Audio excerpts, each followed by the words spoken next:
Hello everybody and welcome back to the Dragon's Library. Today I will be releasing my review of Avatar: The Way of Water. And I'm just getting this out of the way ahead of time. It's not a great opinion. Not a great one. So let's get right into this. Alright, starting out with the premise. Over a decade after the event of Avatar 1, which is the highest grossing movie on Earth, but only because it has second release after Endgame broke its record. So I'm just going to assume you've seen Avatar 1. Over a decade after the events of Avatar 1's, Jake Sully, the forgettable protagonist, has built a new life with the Na'vi and had several kids, one of which is a remnant of a human occupation who was too young to be sent back to the trip to Earth, so he was kind of adopted as like the pet human. This piece is interrupted when humanity returns in order to once more colonize the planet of Pandora, which forces Jake to lead the Na'vi in another war for their survival. Moving on to the only good thing about this, the visuals, let's just try and start out with the positives. While the first Avatar, and especially the sequel, have really weak stories, James Cameron does know his visuals. CGI has never looked this good, with near photorealistic environments and characters who somehow manage to entirely clear the uncanny valley in some areas, which is very impressive. Like, solely as a work of practical effects, this movie is one of the most impressive things on at least a technical level. In addition, while 3D has become a tacked-on gimmick in most movies, particularly in recent years, Avatar: The Way of Water, like its predecessor, was clearly shot with 3D in mind, and does its best to make the most of the technology. Vines and vegetation poke out of the screen, and flying shots can look really cool and impressive and very alive. Characters seem almost physically there at times. It is technically impressive, and it is probably, if you want to see this movie by the end, seeing it in 3D, I'm not really going to say it's worth it, because I don't think going to this movie at all is worth it, but if any movie was worth paying the extra $2 for 3D, I guess it would be this one, just if you're looking for pure practical visual spectacle. So visually, it looks like a cutting-edge tech demo. And that is all my praise, so it's time to rip this movie a new asshole. First up, the characters. The original Avatar never had any great characters. Sorry. The plot was basically a Pocahontas ripoff, but in space! The main character, Jake Sully, was so forgettable that I had trouble remembering his name multiple times while watching this movie. The actor playing him, Sam Worthington, just sounded bored the whole time. His tone of voice makes me think he's reading off a grocery list as he's talking about the beginning of the war. None of the other protagonists are much better, but at least they tried to give him a family or something, some kind of emotional grounding. It just didn't work. However, the villain is where the movie goes from being boring to lazy. It is just the general from the first movie. It actually took me 3 minutes to remember who the hell he was. He wakes up in this scene, like the hospital scene, like after Jake Sully apparently, I think I remember vaguely in the first movie, when he woke up in the hospital gown, and it's this guy. And for a moment, because it cut right after the humans landed, I thought that Jake Sully had been captured and the humans were trying to, like, it's like, no, you're safe from them now, son. We need to teach you the way, like, I thought that's the direction they were going to do. It's like, the very, like, you've just been brainwashed or something. It actually took me a while to realize it wasn't the same voice actor as the other character. That's how forgettable these characters are.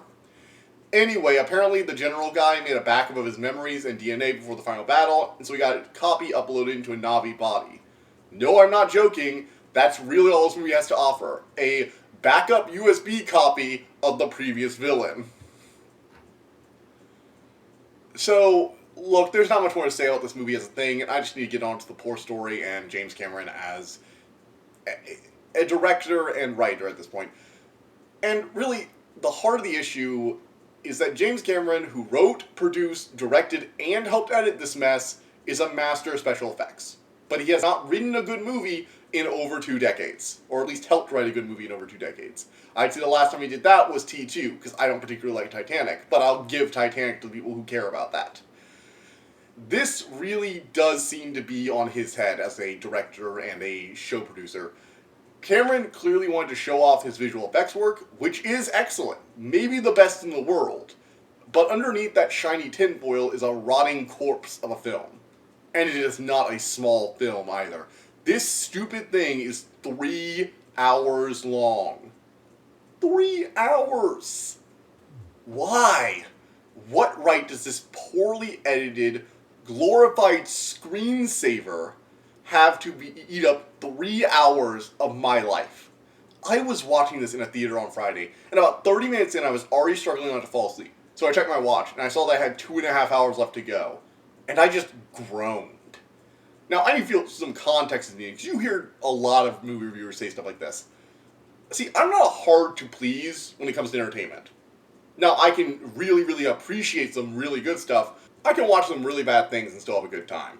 I watch movies, binge shows, read books, and play games to enjoy myself. As a result, I give most things I watch and experience the benefit of the doubt, and can enjoy even a lot of subpar pieces of media. And I have watched some truly atrocious things in the last few years. The last few Halloween movies, that Slender Man film, bad CW dramas. For fuck's sake, I voluntarily binged the entirety of BBC's Merlin in college, and I still don't know why I did that. I literally stopped watching and was like, so why was I watching this? I mean, I was there for the dragon, but the dragon was horrible, special effect-wise and character-wise, and I didn't like any of these people, so why did I just sit through? The reason I said all that, the reason I explained all that, is that despite how terrible all those movies and shows were, I never really felt a desire to turn off the TV or walk away or leave the theater. Because when I watch something, as long as there's some entertainment, I can usually lose myself in the experience of watching it. I can give in to what it's trying to do, or have fun with it at least, or laugh at it. I rarely, if ever, find myself bored, even when watching really bad movies. But the entire time I watched Avatar: The Way of Water, I really had only one thought. Can I leave already? And at that point, what else is there to say? Being boring is the greatest sin a piece of entertainment can commit. And now we reach the conclusion. I mean, not really much. I've been tearing it apart for the last few minutes, but hey, let's be real. If Avatar: The Way of Water didn't have near perfect special effects, it would be one of the worst movies of the year. It would not need bad effects to get that title, just average ones. This had the effects of the last Thor movie, or one of the milder Marvel movies. You know, the very generic CGI effects. Critics would be ripping this thing apart from every direction. No one would defend this. And so how does something go from no defense to, well, you have to give it credit for this? I'm sorry. You can't. The story is trite, the characters are boring and forgettable, and James Cameron decided his tech demo needed to be 3 hours long for some unknowable reason. Just why? James Cameron, I love your visuals. I love Terminator. I love a lot of your shit. But in the name of the muses, get a writer and an editor that are willing to tell you, no, we will not make a 3-hour movie for you. He needs people to slap his hand away, because he's gotten a big head at this point, I feel. For a final reasoning on my scoring system, I only give a 4 or lower to movies that have massive problems in one or more core areas, and this definitely qualifies. For that reason, and for all those listed previously, I am giving this a 3 out of 10. One of the worst scores I give movies. I do not give scores this low without reason. The only reason that score is not lower is due to the groundbreaking special effects. It is a waste of time and money. Do not watch this. If you have to see it for some reason, wait till it's on a streaming service you already pay for, or wait till the internet eventually leaks it to some site you can go watch unofficially. So, yeah. Hey everybody, with that out of the way, let's move on to the announcements. First off, I do want to apologize. I know I don't do a lot of really negative reviews. I have not given a 4 to something in a really long time. I think I've only given like 2 other movies a 4 or lower this year. So, it's not something I like doing, because I like to see the best in movies. I like to think that they're trying to at least do something well. But what this movie was trying to do, it just did not succeed in my opinion.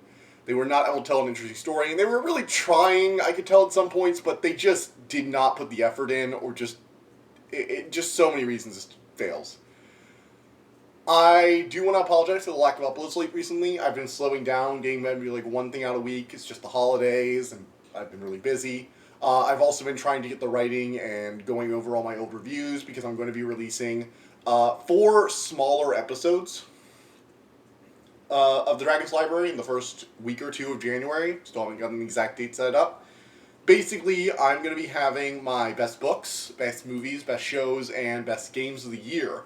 These sections will be like 5 to 10 minutes. They'll be shorter than most of my reviews. And I won't just be going over the singular best of the year. I'll be going over some notable mentions and giving a brief summary of each, and then moving on to my big overall one and telling you why I picked that over everything else. I'm breaking this up like this because I review a lot of different stuff on this channel. I prefer to review books, movies, shows, and games, the majority. And I know that when I did last time, I imagine some people didn't really want to sit through a review partially about books if they're only looking for movies. So I'm breaking them up. So if you're only here for the movies, you can go check that stuff out. I would prefer if you're here for anything else. I think if you like a lot of movies, you'll probably like a lot of books. And I do have some really good recommendations this year. Despite this negativity of this review and some of my recent reviews, this year has been a great year for basically every medium. And quite frankly, I have more than enough to talk about that I want to be positive in the first week of January. Whole new year. Started out with me talking about all the things I loved about the previous year. So, not usually one for positive thinking, but hey, I can make it work. Anyway, with that out of the way, I will say I am currently writing my script for the Pokemon Violet review. I'm going to try and get that out as soon as possible. I'm going to try and finish up Callisto Protocol and get that review out. I'm currently streaming it. I did not get much of a chance to play it last week, so I just kind of picked up where I left off. And yeah. So with all that out of the way, hope to see you in any of those things. And I hope you guys have a happy holidays. See you next time. Bye. Hope you enjoyed the video. On your screen, you should be seeing a link to my channel. You go there and subscribe, that'd be great. In addition, you'll be seeing 2 other links. One's to my Season 2 playlist, that's all the videos from 2022. In addition, below that, you should be seeing a link to a video that YouTube apparently recommends you click on. So, why not click on it? See one of my other videos. Maybe you'll like it. Maybe it'll have something else you'll enjoy. Maybe YouTube doesn't know shit. We'll find out together.